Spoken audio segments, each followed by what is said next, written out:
Louvado seja nosso Senhor Jesus Cristo. Hoje é dia 25 de outubro, estamos no 30º domingo do tempo comum. E o evangelho de hoje é de Mateus, capítulo 22, versículos 34 ao 40. Naquele tempo, os fariseus ouviram dizer que Jesus tinha feito calar os saduceus. Então eles se reuniram em grupo. E um deles perguntou a Jesus para experimentá-lo: Mestre, qual é o maior mandamento da lei? Jesus respondeu: Amarás o Senhor teu Deus de todo o teu coração, de toda a tua alma e de todo o teu entendimento. Esse é o maior e o primeiro mandamento. O segundo é semelhante a esse: amarás ao teu próximo como a ti mesmo. Toda a lei e os profetas dependem desses dois mandamentos. Meu irmão, minha irmã, os fariseus ouviram dizer que Jesus tinha feito calar os saduceus. 4 perguntas, 4 respostas mostram a crescente tensão com as autoridades judaicas. 3 vezes Jesus é interrogado. A 4ª é o próprio Jesus que faz a pergunta e deixa os seus interlocutores sem resposta. As perguntas e os interlocutores vão mudando. A primeira sobre o tributo a César, a segunda sobre a ressurreição, depois sobre o preceito máximo que um fariseu então pergunta. E, por fim, sobre o filho de Davi. Podemos classificar aproximadamente. A primeira é uma pergunta política, a segunda é uma pergunta teológica, a terceira é uma pergunta ética e a 4ª é uma pergunta messiânica. Jesus ia vencendo os adversários que contra ele se atiravam.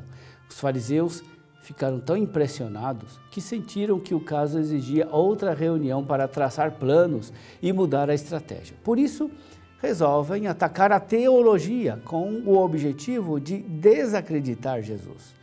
Um deles perguntou a Jesus: há uma maldade deliberada contra Jesus? A pergunta não é feita com a intenção de ser discípulo. Tratava-se de uma tentativa maliciosa de lançar Jesus no descrédito. Qual é o maior mandamento da lei? É uma das principais disputas entre as várias facções rivais das escolas teológicas. Girava em torno exatamente da prioridade dos mandamentos.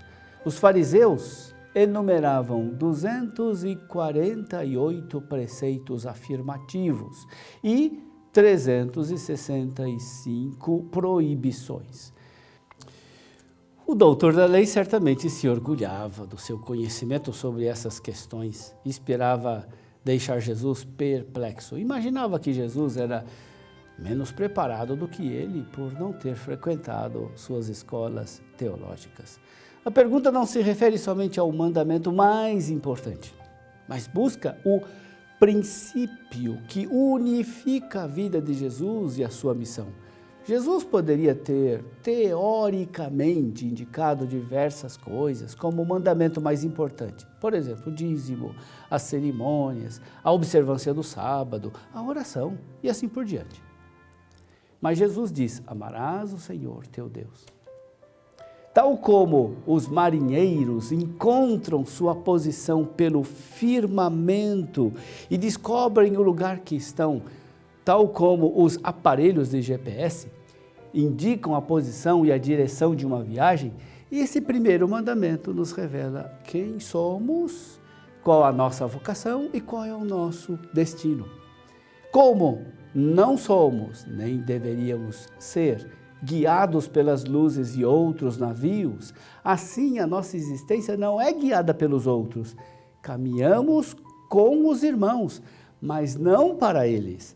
Sem orientação, a nossa vida se torna um caos e nos perdemos em meio ao ativismo. Amarás o Senhor teu Deus indica que nós somos criaturas. que nossa natureza é a de ser criaturas em relação de dependência ao Criador. É a linha vertical da nossa vida. Sobre ela repousa o sentido da nossa existência. Deus é amor e somos criados à sua imagem e semelhança. Mas nós amamos porque Ele nos amou primeiro. Ser criatura de Deus não significa somente dependência, submissão e impotência.